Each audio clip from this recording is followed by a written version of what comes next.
প্রস্তুতি। ঠিক তখনই হযরত আলী রাদিয়াল্লাহু তাআলা আনহু ক্লান্ত শরীরে বাড়িতে প্রবেশ করলেন, আর সাথে সাথেই দূর থেকে মসজিদের নববীর সুমধুর আজানের ধ্বনি ভেসে আসতে লাগলো। কয়েকটি খেজুর ও পানি ছাড়া তাদের ঘরে ইফতারের জন্য আর কিছুই নেই, তবুও সেই ঘর যেন আল্লাহর রহমতে ভরে গেল। সবাই ইফতারের জন্য একসাথে বসলো। হযরত হাসান ও হুসাইন রাদিয়াল্লাহু তাআলা আনহুর দুটি করে খেজুর দিল। হযরত আলী রাদিয়াল্লাহু তাআলা আনহু দুটি খেজুর এবং হযরত ফাতেমা রাদিয়াল্লাহু তাআলা আনহা দুটি খেজুর নিল। ইফতার করবেন ঠিক এমন সময় একজন ভিক্ষুক বাইরে দাঁড়িয়ে আওয়াজ করে বলতে লাগলো, মা, সারাদিন কিছুই খাইনি, ক্ষুধার যন্ত্রণা আর সহ্য করতে পারছি না, দয়া করে আমাকে কিছু খাবার দিন। হযরত ফাতেমা রাদিয়াল্লাহু তাআলা আনহার হৃদয় ছিল কোমল, অন্তর ছিল দয়ার, তাই তিনি নিজের কথা না ভেবেই বললেন, হে আমার প্রাণের স্বামী, ইফতারের খাবারটুকুই ভিক্ষুককে দিন। হযরত আলী রাদিয়াল্লাহু তাআলা আনহা বললেন, হে ফাতেমা, তুমি কি খেয়ে ইফতার করবে? তখন ফাতেমা রাদিয়াল্লাহু তাআলা আনহা বললেন, আমি শুধুমাত্র পানি পান করেই ইফতার করব। হযরত আলী রাদিয়াল্লাহু তাআলা আনহু অবাক হলেন, আর কিছুই বললেন না। সেই খাবারটুকু ভিক্ষুককে দিয়ে দিলেন এবং তিনি দোয়া করলেন, হে আল্লাহ, হে আমার রব, আমাদের এই ত্যাগ তুমি কবুল করে নিও। পরের দিন রোজা রাখার জন্য হযরত ফাতেমা রাদিয়াল্লাহু তাআলা আনহা শুধু পানি পান করলেন। অতঃপর পরের দিন সকালবেলা হযরত আলী রাদিয়াল্লাহু তাআলা আনহু ইফতারের জন্য কিছু আটা সংগ্রহ করে বাড়ি আনলেন। তখন হযরত ফাতেমা রাদিয়াল্লাহু তাআলা আনহা সেই আটা দিয়ে কয়েকটি রুটি বানালেন। এভাবেই সারাদিন যখন অতিক্রম হয়ে ইফতারের সময় চলে আসলো, তখন চারিদিকে ইফতারের প্রস্তুতি, খুশির আমেজ। কিন্তু হযরত ফাতেমা রাদিয়াল্লাহু তাআলা আনহার ঘর নীরব নিস্তব্ধ। তিনিও রোজা রেখেছিলেন, কিন্তু সামান্য কয়েকটা রুটি আর পানি ছাড়া ঘরে আর কিছুই নেই। কষ্ট, অভাব, তবুও ধৈর্যর এক অপূর্ব সৌন্দর্য ফুটে উঠেছিল সে ঘরে। ছোট্ট হাসান ও হোসাইন রাদিয়াল্লাহু তাআলা আনহু, হযরত আলী রাদিয়াল্লাহু তাআলা আনহু সবাই বাড়িতে ফিরে আসতে লাগলেন। ইফতারের সময় হয়ে গেছে, সবাই একসাথে বসে ইফতার করবে। সবাইকে মাত্র দুটি করে রুটি দিলেন। খেতে যাবে এমন সময় আবারও বাইরের থেকে এক করুণ কণ্ঠ ভেসে আসলো, ইয়া আহলুল বায়ত, আমি 3 দিন ধরে অভুক্ত। আমি শুনেছি তোমরা আল্লাহর পথে দানশীল, যদি কিছু খাবার থাকে আমাকে দেবে, ক্ষুধার যন্ত্রণা সহ্য করতে পারছি না। হযরত ফাতেমা রাদিয়াল্লাহু তাআলা আনহা ছিলেন অত্যন্ত দানশীল, তাই তিনি হযরত আলী রাদিয়াল্লাহু তাআলা আনহুকে বললেন, হে আমার প্রিয় স্বামী, এই ভিক্ষুককে রুটিগুলো দান করে আসুন। তিনি বললেন, হে ফাতেমা, তুমি খাবে না? হযরত ফাতেমা রাদিয়াল্লাহু তাআলা আনহা বললেন, আমার যদি ক্ষুধা লাগে তবে সেও তো ক্ষুধার কষ্টে কাতরাচ্ছে। আমরা তো দুনিয়ার সুখের জন্য সৃষ্টি হয়নি, আমাদের তো আল্লাহর সন্তুষ্টি অর্জন করাই একমাত্র উদ্দেশ্য। তখন হযরত আলী রাদিয়াল্লাহু তাআলা আনহু দেখলেন মা ফাতেমার হাতে শুধুমাত্র পানি ছাড়া আর কিছুই নেই। তিনি সেই ভিক্ষুককে রুটিগুলো দিয়ে আসলেন। মনে মনে বলতে লাগলেন, হে ফাতেমা, তুমি কি জানো তুমি কেমন পরীক্ষা দিচ্ছ? নিজে না খেয়ে অপরকে খাওয়ালে নিশ্চয়ই আল্লাহ তোমার এই দান কবুল করবে। ঠিক ওই সময় আল্লাহ রাব্বুল আলামিন হযরত জিবরাইল আলাইহিস সালামকে হুকুম করলেন, জিবরাইল, তুমি যাও, আমার প্রিয় হাবিব মুহাম্মাদের প্রিয় কন্যা ফাতেমা যেভাবে ত্যাগ, ধৈর্য, কঠিন পরীক্ষা দিয়েছে তা অতুলনীয়। নিজে না খেয়ে অপরকে খাবার দিয়েছে, তার ঘরে এখন খাবার নেই, তুমি জান্নাত থেকে তাদের জন্য খাবার নিয়ে যাও। এই হুকুম পাওয়া মাত্রই হযরত জিবরাইল আলাইহিস সালাম জান্নাত থেকে সুগন্ধি রুটি, খেজুর, মধু নিয়ে হযরত আলী রাদিয়াল্লাহু তাআলা আনহুর বাড়ির দরজার সামনে মানুষ রূপে হাজির হলেন। তখন হযরত ফাতেমা রাদিয়াল্লাহু তাআলা আনহু শুধুমাত্র পানি পান করে আবার আল্লাহর ইবাদতে মগ্ন ছিলেন। ঘরের বাইরে থেকে আবার এক আওয়াজ ভেসে আসলো, হে আহলুল বায়ত। এই কণ্ঠ শুনে হযরত আলী চমকে উঠলেন। তখন হযরত আলী রাদিয়াল্লাহু তাআলা আনহু ঘরের বাইরে বার হয়ে দেখলেন একজন সুপুরুষ হাতে একটি পাত্র নিয়ে দাঁড়িয়ে আছে। তিনি জিজ্ঞেস করলেন, আপনি কে? অপর দিক থেকে উত্তর এলো, আমি আল্লাহর পক্ষ থেকে প্রেরিত একজন দাস। তোমরা যেভাবে তোমাদের ক্ষুধা সহ্য করে অন্যের মুখে খাবার তুলে দিয়েছো, আল্লাহ তোমাদের জন্য জান্নাতের রিজিক পাঠিয়েছেন। এই কথা শোনা মাত্রই হযরত আলী রাদিয়াল্লাহু তাআলা আনহুর অন্তর কেঁপে উঠল, তার চোখে জল ভরে গেল। অতঃপর জিবরাইল আলাইহিস সালাম খাবারগুলি দিয়ে সেখান থেকে বিদায় নিলেন। তখন হযরত আলী রাদিয়াল্লাহু তাআলা আনহু খাবারগুলি নিয়ে ঘরে প্রবেশ করলেন এবং বললেন, হে ফাতিমা, দেখো দেখো দেখো, আমাদের রব কত মহান, আমাদের জন্য জান্নাত থেকে রিজিক পাঠিয়েছেন। এই কথা শুনে হযরত ফাতিমা রাদিয়াল্লাহু তাআলা আনহা ধীরে ধীরে সেখানে এলেন।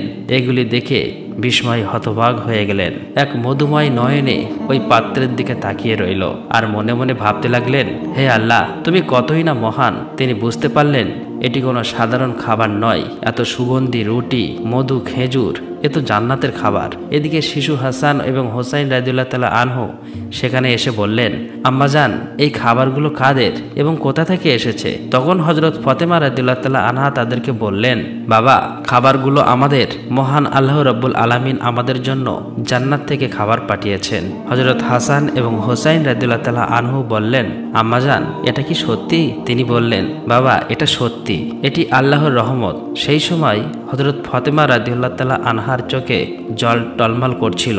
তখন তারা সবাই আল্লাহর শুকরিয়া আদায় করলেন। খাবার মুখে দেওয়ার পরই তাদের চোখ থেকে অশ্রু ঝরে পড়ল। এই খাবার ছিল আল্লাহর ভালোবাসার প্রমাণ। অতঃপর পরের দিন সকাল থেকেই সমগ্র মদিনার অলিতে গলিতে এই খবর প্রকাশ হয়ে গেল যে হযরত ফাতেমা রাদিয়াল্লাহু তাআলা আনহার ঘরে আল্লাহর পক্ষ থেকে জান্নাত থেকে খাবার এসেছে। এমনকি স্বয়ং রাসূল সাল্লাল্লাহু আলাইহি ওয়াসাল্লামও জানতে পারলেন। এই খবরটি পেয়ে অনেকেই অবাক হলেন, অনেকে আনন্দিত হলেন, আবার অনেকের ঈমান আরো মজবুত হলো। কিন্তু অন্যদিকে অনেক মুনাফিক যারা সন্দেহপ্রবণ ছিল, তাদের এই কথাটি কোনো মতেই বিশ্বাস হচ্ছিল না। তাদের মধ্য থেকে একদল লোকের কাছে গিয়ে বলল, তোমরা কি সত্যি বিশ্বাস করো যে জান্নাত থেকে খাবার আসতে পারে? তখন ওই লোকগুলো বলল, আল্লাহ তাআলা চাইলে সবকিছুই সম্ভব, কিন্তু শুধুমাত্র ফাতেমার জন্য কেন জান্নাত থেকে খাবার আসবে? এইসব সন্দেহপ্রবণ কথা ধীরে ধীরে মদিনার অলিতে গলিতে ছড়িয়ে পড়ল। যখন মুহাম্মদ সাল্লাল্লাহু আলাইহি ওয়াসাল্লামের কানে এই খবরটি পৌঁছালো, তখন তিনি সবার উদ্দেশ্য করে বললেন, হে মদিনাবাসী, তোমরা কি বিশ্বাস করো না যে আল্লাহ তার বান্দাদের জন্য অলৌকিক ব্যবস্থা করতে পারেন? যদি আল্লাহ মেরাজের রাতে আমাকে জান্নাতে নিয়ে যেতে পারেন, তবে তিনি কি আমার কন্যার জন্য জান্নাতের খাবার পাঠাতে পারেন না? আমার কন্যা ফাতেমা জান্নাতের নারীদের সর্দারিনী। আল্লাহ তাকে যে মর্যাদা দিয়েছেন তা অতুলনীয়। এই ঘটনা সেই মর্যাদার একটি নিদর্শন। অতঃপর হযরত মুহাম্মদ সাল্লাল্লাহু আলাইহি ওয়াসাল্লাম সূরা আত-তালাকের একটি আয়াত তেলাওয়াত করে শোনান, যার বাংলা অর্থ, যে ব্যক্তি তাকওয়ার পথে চলে আল্লাহ তাকে এমনভাবে রিজিক দান করেন যা সে কল্পনাও করতে পারে না। তখন সবাই নীরব হয়ে গেল। এই কথাগুলো শুনে সাহাবীরা আরো দৃঢ় ঈমান লাভ করলেন। যখন এই ঘটনা সমগ্র মদিনায় এক আলোড়ন সৃষ্টি করলেন, তখন মুনাফিক কাফেররা ক্রোধে ফেটে পড়ল। তাই তাদের অনুসারীদের ডেকে বলল, তোমরা কি দেখেছ মুহাম্মাদের কন্যা এমন মর্যাদা পেয়েছে যা পৃথিবীর অন্য কেউ পায়নি? যদি এই ঘটনা আরো প্রচার হতে থাকে তাহলে মানুষের ঈমান আরো শক্তিশালী হবে এবং আমাদের ষড়যন্ত্র ব্যর্থ হয়ে যাবে। তখন তাদের এক অনুসারী বলল, আমরা কি করতে পারি? তখন এই কাফির মুনাফিকরা বলল, মানুষের মনে সন্দেহ ঢুকিয়ে দাও। তোমরা বলবে এ তো কেবল একটি গল্প, হয়তো ফাতেমা স্বপ্ন দেখেছেন। আরো বলবে মুহাম্মদ শুধু তার কন্যার মর্যাদা বাড়ানোর জন্য এমন কথা বলছেন। আমরা তো কখনোই জান্নাতের খাবার দেখিনি, হয়তো এটি একটি গল্প। এই কথা মতো পরের দিন থেকে কাফের মুনাফিকদের দল অলিতে গলিতে বাড়িতে বাড়িতে গিয়ে প্রচার করতে লাগলো যে এটি একটি মিথ্যা গল্প। এভাবেই প্রচার করতে করতে একদল সাহাবীদের কাছে গিয়ে বলল, শুনুন ভাইয়েরা, আপনাদেরকে বোকা বানানো হচ্ছে, এটি সত্যি ঘটনা নয়, এটি মিথ্যা ঘটনা। তখন ওই সাহাবীরা বলল, যিনি আমাদের জন্য কোরআন অবতীর্ণ করেছেন তিনি কি জান্নাত থেকে খাবার পাঠাতে পারেন না? আর মুহাম্মদ সাল্লাল্লাহু আলাইহি সাল্লাম তো আল্লাহর প্রিয় রাসূল, তিনি কখনোই মিথ্যা কথা বলেন না। অতএব তাদের ঈমানের কাছে ওই কাফেররা হেরে গেল। এভাবেই এই দণ্ড ধীরে ধীরে ছড়িয়ে পড়তে লাগলো। এই ঘটনার পর এক রাতে হযরত ফাতেমা রাদিয়াল্লাহু তাআলা আনহা ধীরে ধীরে নিজের কক্ষে গেলেন। দীর্ঘ সময় আল্লাহর ইবাদত করলেন এবং চোখের পানি ঝরালেন। মনে মনে ভাবছেন, কেন আল্লাহ আমাকে এই অলৌকিক নিয়ামত দিলেন? আমার তো দুনিয়ার কিছু চাওয়ার নেই। আমার একমাত্র চাওয়া আল্লাহ যেন আমাদের সবাইকে জান্নাতে একসঙ্গে রাখেন। অতঃপর তিনি আল্লাহর কাছে দোয়া করে বললেন, হে আল্লাহ, তুমি আমাকে এমন সম্মানিত করেছো যার জন্য আমি যোগ্য নই। তুমি আমাকে জান্নাতের খাবার দিয়ে দেখিয়ে দিয়েছো যে দুনিয়ার অভাব কিছুই নয়। যদি তুমি সন্তুষ্ট থাকো, আমি তোমারই বান্দি। আমার সন্তানদের তুমি হেফাজত করো, আমার স্বামীকে তুমি বরকতময় করো, আর আমার আব্বাকে তুমি জান্নাতের সর্বোচ্চ স্তরে উত্তীর্ণ করো। অতঃপর পরদিন সকালে মদিনার চারিদিকে আলোড়ন সৃষ্টি হলো। তখন হযরত আবু বকর রাদিয়াল্লাহু তাআলা আনহু এবং হযরত উমর রাদিয়াল্লাহু তাআলা আনহু এই অলৌকিক ঘটনা শোনার পর নবীজি সাল্লাল্লাহু আলাইহি ওয়াসাল্লামের কাছে ছুটে এলেন এবং বললেন, ইয়া রাসূলুল্লাহ, এই ঘটনা আমাদের জন্য এক বিরাট নিদর্শন, এটি আমাদের ঈমান আরো দৃঢ় করেছে। তখন হযরত ওমর রাদিয়াল্লাহু তাআলা আনহু বললেন, আমরা কি এই খাবারের কোনো অংশ দেখতে পারি? নবীজি সাল্লাল্লাহু আলাইহি ওয়াসাল্লাম হাসলেন এবং বললেন, হে ওমর, এটি এমন এক নিয়ামত যা শুধু আল্লাহ যাকে ইচ্ছা করে তাকেই দান করেন, কিন্তু এটি শুধু খাবারের ব্যাপার নয়, বরং এটি এক মহান শিক্ষা। এই কথা শুনে সাহাবীদের হৃদয় পুরো শান্তিতে ভরে গেল। অবশেষে হযরত মুহাম্মদ সাল্লাল্লাহু আলাইহি ওয়াসাল্লাম হযরত ফাতেমা রাদিয়াল্লাহু তাআলা আনহার বাড়িতে এলেন। তিনি জানতেন তার কন্যা ফাতেমা শুধু তার মেয়ে নয়, বরং তিনি ইসলামের এক মহান আদর্শ। রাসূল সাল্লাল্লাহু আলাইহি ওয়াসাল্লাম মৃদু হেসে বললেন, হে আমার কলিজার টুকরো ফাতেমা, তুমি জান্নাতের নারীদের নেত্রী, আর এই খাবার তোমার মর্যাদারই প্রমাণ। তখন হযরত ফাতেমা রাদিয়াল্লাহু তাআলা আনহা বিনয়ের সাথে মাথা নিচু করলেন এবং বললেন, ইয়া রাসূলুল্লাহ, আমি তো শুধুই একজন দুর্বল বান্দা, এই সম্মান একমাত্র আল্লাহর রহমতে। নবীজি সাল্লাল্লাহু আলাইহি ওয়াসাল্লাম সন্তুষ্টিতে বললেন, হ্যাঁ, কিন্তু আল্লাহ তার প্রিয় বান্দাদেরই এই রহমত দেন।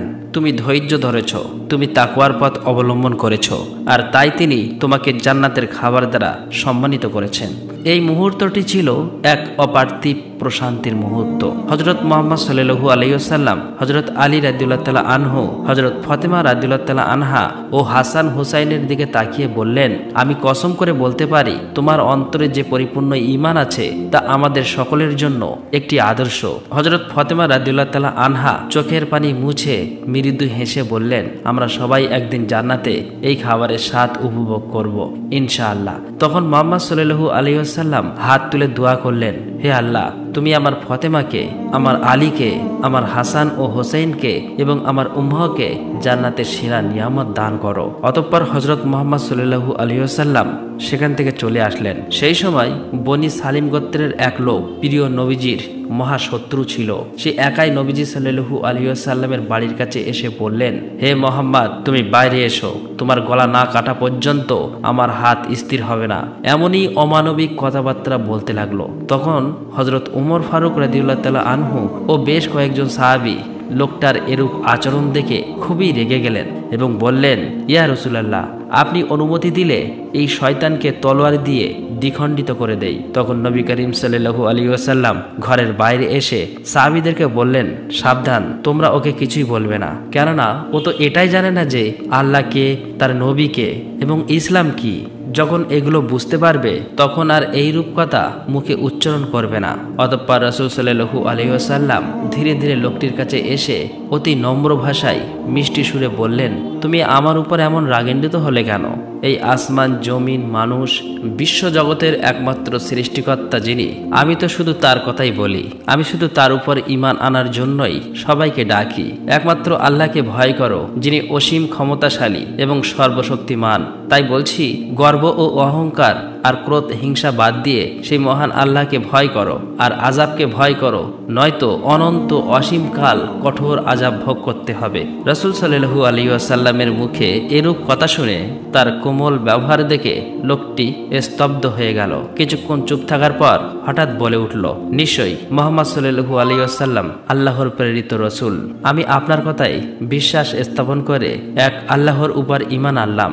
এই কথা বলার পর সাথে সাথেই নবীজির হাতে হাত রেখে কলেমা পড়ে মুসলমান হয়ে গেল।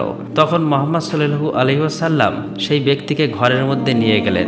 তাকে জিজ্ঞাসা করলেন, তোমার বাড়িতে কে আছে? তুমি কিভাবে খাও এবং কিভাবে চলাফেরা করো? নানান প্রশ্ন করলো। তখন লোকটি বলল, ইয়া রাসূলুল্লাহ, আমি হলাম বনি সালিম গোত্রের সবচেয়ে বেশি গরিব মানুষ। দিন মজুরি করে কোনো রকম সংসার চালাই, অধিকাংশ সময় না খেয়েই থাকি। তখন রাসূল সাল্লাল্লাহু আলাইহি ওয়াসাল্লাম উপস্থিত সাহাবীদের লক্ষ্য করে বললেন, তোমাদের মধ্যে এমন কেউ কি আছে যে একটি উট দান করবে? সঙ্গে সঙ্গে হযরত আব্দুল্লাহ ইবনে আব্বাস রাদিয়াল্লাহু তাআলা আনহু বললেন, ইয়া রাসূলুল্লাহ, আমার মাত্র একটি উট আছে, আমি সেইটি দান করলাম। তারপর রাসূল সাল্লাল্লাহু আলাইহি ওয়াসাল্লাম আবার বললেন, তোমাদের মধ্যে এমন কেউ কি আছে যে একটি পাগড়ি দান করবেন? সাথে সাথেই হযরত আলী রাদিয়াল্লাহু তাআলা আনহু নিজের মাথার পাগড়িটা দান করলেন।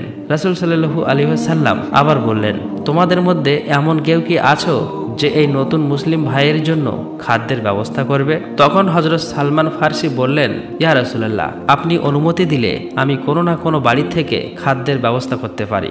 অতঃপর হযরত সালমান ফার্সি ওই নও মুসলিমকে নিয়ে অনেক বাড়িতে গিয়ে খাদ্যের সন্ধান করতে লাগলেন, কিন্তু কোথাও কোনো খাবার পেলেন না। অবশেষে হযরত ফাতেমা রাদিয়াল্লাহু তাআলা আনহুর বাড়িতে আসলেন। হযরত সালমান ফার্সি বললেন, হে ফাতেমা, এই নতুন মুসলিম ভাইয়ের খাবারের জন্য অনেক বাড়িতে ঘুরলাম, কিন্তু কোথাও কিছু পেলাম না। এখন তোমার ঘরে যদি কোনো খাদ্য থাকে তাহলে একে দিন। এই কথা শুনে হযরত ফাতেমা রাদিয়াল্লাহু তাআলা আনহার দুই চোখের অশ্রু সিক্ত হয়ে উঠল। তার হৃদয় ছিল কুসুমের মতো কোমল। তিনি সালমান ফার্সিকে সম্বোধন করে বললেন, ভাই, আমার ঘরেও কোনো খাবার নেই। আমার পুত্র হাসান এবং হুসাইন ক্ষুধার জ্বালায় আর সহ্য করতে পারছে না। খাবার দেবার মতো আমার কাছে কিছুই নেই। তবে আমার কাছে বেশ দামি একখানা ওড়না আছে, আমি সেটা ব্যবহার করি না। আপনি সেই ওড়নাটা নিয়ে ইহুদিদের বাড়ি যান এবং সেখান থেকে এই ওড়নাটা বিক্রি করে তার মূল্য দিয়ে কিছু আটা কিনে আমার এই নও মুসলিম ভাইয়ের জন্য খাদ্যের ব্যবস্থা করুন। এই কথা শুনে তাদের চোখ জলে ভিজে গেল। হযরত ফাতেমা রাদিয়াল্লাহু তাআলা আনহার এমন ব্যবহার দেখে তারা অবাক হয়ে গেল।